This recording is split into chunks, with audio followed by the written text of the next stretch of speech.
O padre Penido, ele recorda uma citação de Leibniz, filósofo Leibniz, que diz assim, que se as verdades matemáticas afetassem a vida moral das pessoas, as pessoas começariam a duvidar das verdades matemáticas. Por que é difícil as pessoas crerem? É difícil as pessoas crerem porque a fé exige de mim uma conversão, uma mudança moral. Então, veja, eu vejo um milagre. Por que eu não vou crer naquele milagre? Por que os fariseus viram os milagres e não creram? Porque aceitar aquele milagre significa dar a minha chancela, ou seja, aprovar o ensinamento daquela pessoa e aprovar o que aquela pessoa está dizendo significa dizer que eu estou errado. Ou seja, entre Jesus e o pecador existe uma inimizade necessariamente, não é? O pecador não pode querer que o evangelho seja verdadeiro. Entende? Existe um problema. Por que, por exemplo, por que os nossos adolescentes, eles passam a infância na igreja, rezando terço com a mãe, vão na infância, vão para a primeira comunhão, fazem primeira comunhão, vão na catequese, são submissos, etc. De repente, na adolescência, eles abandonam a igreja. Por quê? Porque existe alguma coisa na igreja, aí o pessoal tenta atrair os adolescentes. Não, vamos fazer o seguinte, né? Vamos fazer umas missas agitadas, vamos virar cambalhota, vamos pôr o palhacinho no palco, ou então colocar heavy metal na missa. Não é isso. O adolescente não quer ir à igreja porque a igreja o coloca diante de imperativos morais que ele não quer abraçar. Ele está querendo se libertar. Ele está querendo viver a vida dele, chutar o balde. Ele não quer que ninguém possa constrangi-lo, que ele seja constrangido a nada. Ele quer ser livre. Simplesmente isso. Então, é evidente, não é que o evangelho precisa ser adaptado para as pessoas entenderem. Claro que a gente deve fazer um esforço de adaptação, mas o problema maior do evangelho hoje em dia não é uma questão de enculturação, não é uma questão de linguagem, é uma questão de conversão mesmo. Entende? É que as pessoas não querem mudar de vida mesmo. Por quê? Você pode mostrar os maiores milagres do mundo, mas se aqueles milagres vão tirar de mim os meus prazeres carnais, eu não vou querer aceitar aqueles milagres.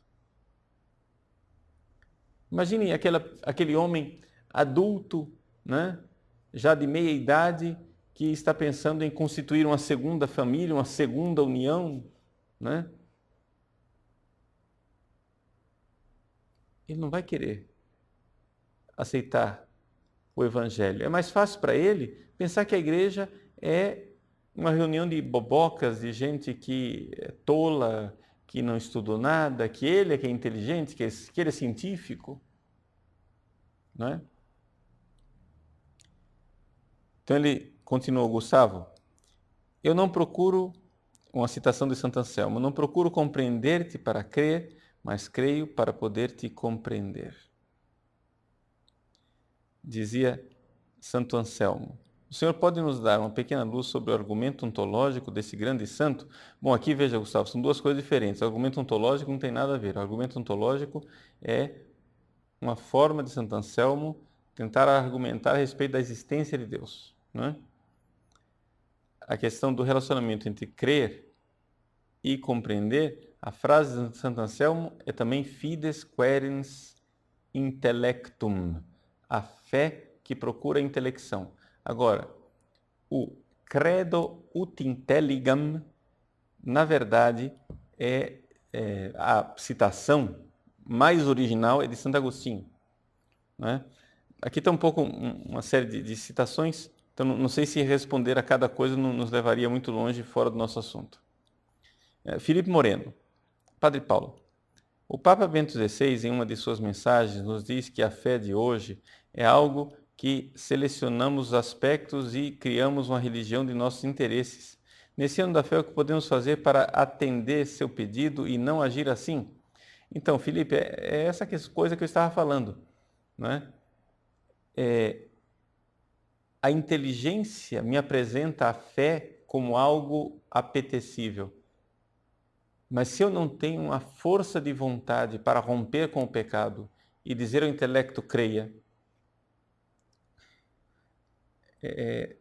a fé ela não é simplesmente uma teoria, como a fé também não é simplesmente uma série de princípios morais.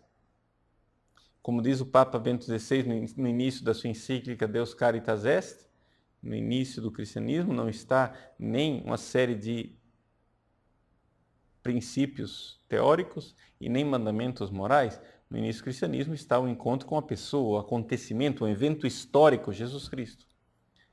E a fé ela é uma resposta que envolve muito mais do que só intelectualidade ou só moralidade, porque ela é a doação da minha vida inteira a Deus. É a minha entrega total a Deus. Cláudio Ramírez Filho.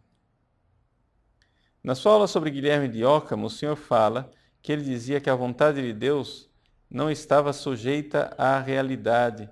Mas como eu devo explicar que a vontade de Deus está sujeita à realidade? Bom, veja, Cláudio, isso daqui nos leva para uma questão que talvez o pessoal que não está acompanhando as aulas não entenda, mas tentando responder para você assim muito rapidamente. Veja, o que acontece é o seguinte, o que você aqui colocou como realidade, usando a linguagem técnica, nós poderíamos dizer, estamos falando do logos, a estrutura da realidade. Tá? A estrutura do real é o que nós chamamos de logos. Ora, o logos é o próprio Deus. Tá? Então, Deus não está fora de si. Deus não está fora da estrutura, do logos no qual tudo foi criado. Então, não tem o mínimo cabimento Guilherme de Ockham opor o Deus onipotente à verdade como nós a conhecemos aqui, porque esse Deus onipotente é também o logos eterno. E, portanto, Deus e o logos são um só. Portanto, a verdade eterna, que é Ele é também a estrutura do real.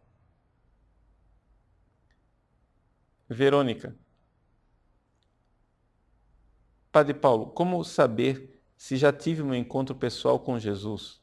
Esse encontro se dá de uma forma súbita, como de Paul Claudel, ou pode ser de forma gradativa, sem um instante específico? Claro que pode ser de forma gradativa, não é?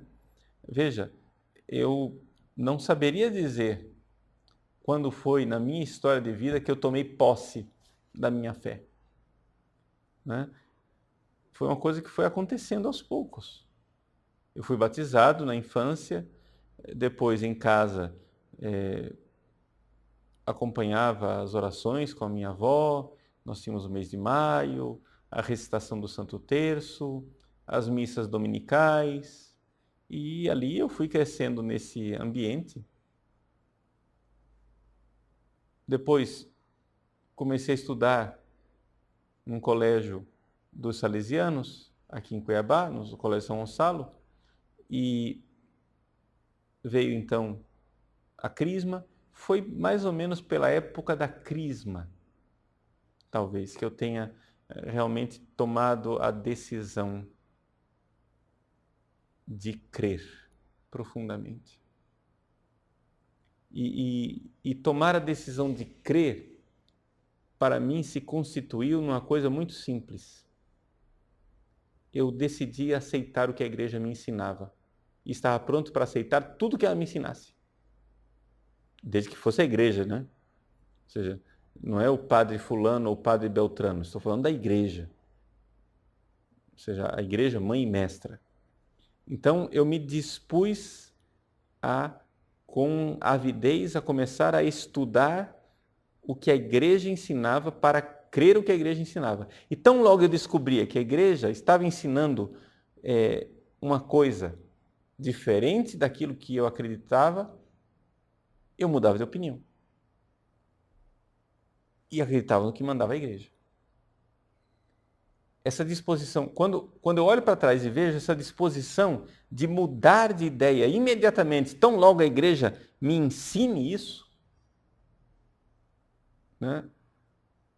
Bom, isso daqui é um dos sintomas de fé, né? Um dos sinais de fé. Mas quando foi que começou isso? Eu não sei. Eu só sei que eu me lembro que na sexta série eu ainda era muito crítico, né?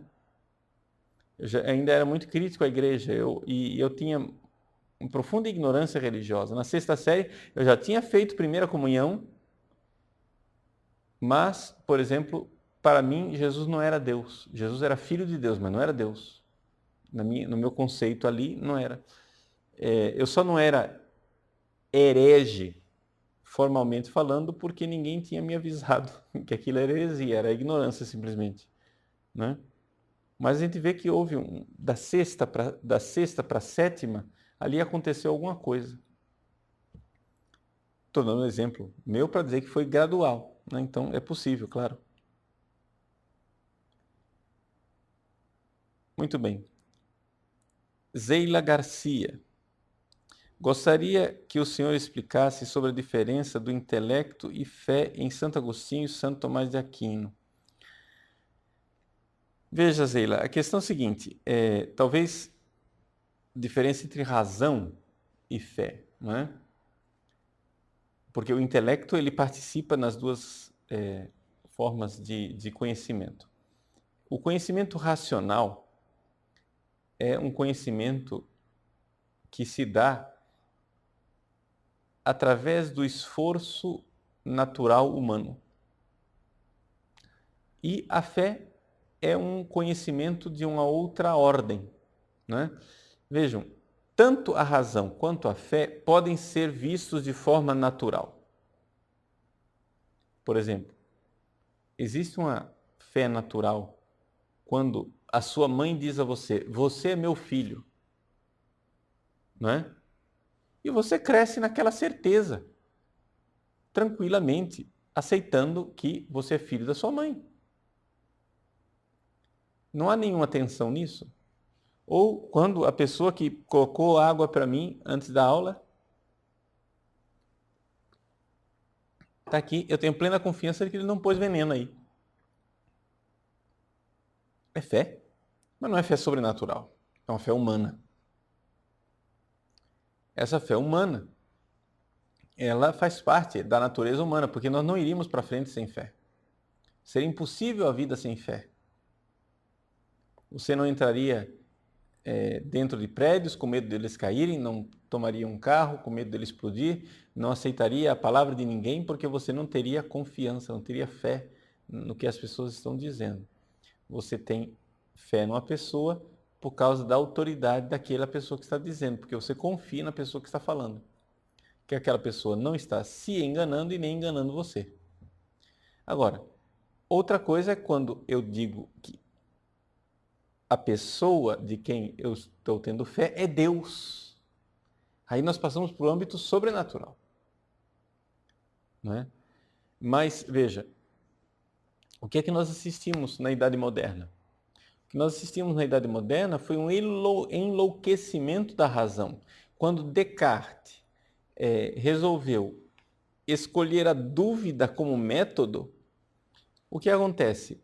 Ele baniu a fé, até mesmo a fé natural, do âmbito da filosofia.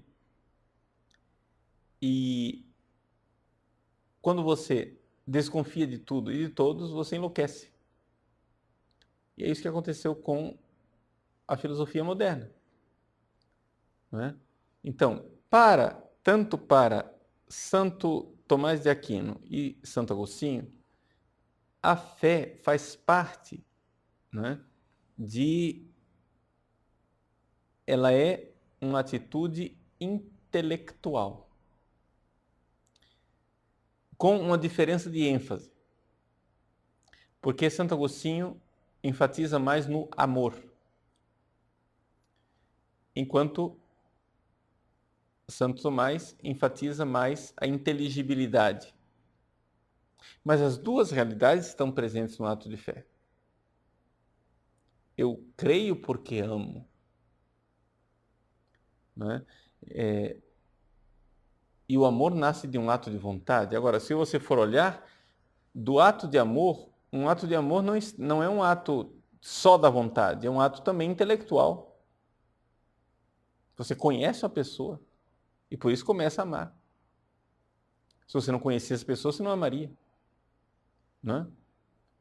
Então, as duas coisas, é só uma questão de ênfase na forma de apresentar. Bom, acho que o nosso tempo aqui estourou. Vamos então concluir a nossa aula de hoje, agradecendo a vocês, né, pela participação.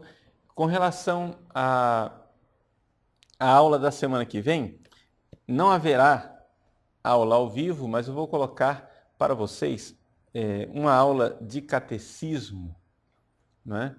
Estamos no ano da fé, vou colocar uma aula de catecismo, uma das últimas gravadas, aberta para todo mundo poder ver, para vocês também que não conhecem as aulas de catecismo, tenham o gostinho das aulas de catecismo e verem como é que ela é feita, também porque essa aula que nós vamos postar ficou particularmente interessante, vai ser muito bom.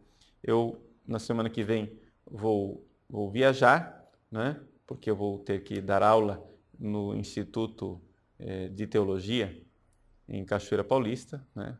E Instituto Bento XVI, e depois nós voltaremos para a nossa programação normal nos outros dias da semana. O site continua, né? Nós iremos postar regularmente as aulas do curso de Teologia e